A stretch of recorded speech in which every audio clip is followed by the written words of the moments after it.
Op de lijst van de ministers staan in totaal 89 projecten uit de saneemde tweede wederopbouwperiode rond het begin van de jaren 60. Bijgelijks het Hooglandgemaal in Starum.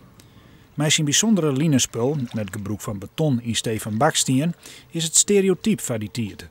En dat geldt ook voor het huis dat architect Bonnema voor hem zelfs bouwen liet in Huddegeriep. Nou, Bonnema heeft voor zichzelf dit huis ontworpen, kon dus zich helemaal uitleven, was niet afhankelijk van opdrachtgevers en heeft eigenlijk zijn ideeën over architectuur vorm kunnen geven. Het huis onderscheidt zich wel van andere woningen en dat is ook de enige waarvan je zegt, nou dit is iets waar je nou even naar kijkt. Het is een mooi huis, ik vind het een prachtig huis. Opvallend is dat naast deze twee gebouwen ook een park nomineren is als mogelijk Rijksmonument.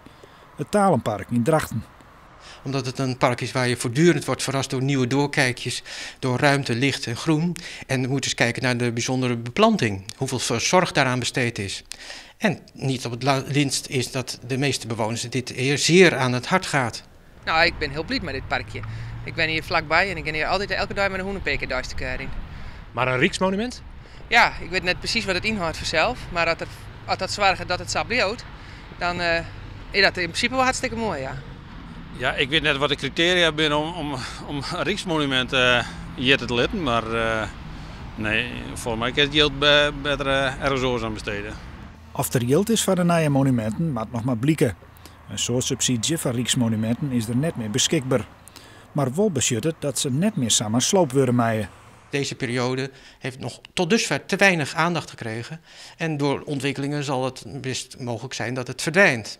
En doordat je het beschermt, geeft het dus de mogelijkheid ook in latere periodes, aan latere generaties om het te behouden. Of de treien definitief de monumentenstatus krijgen, hing het af van het advies van de Rie van Cultuur. Die zal alle projecten nog eens beschermen.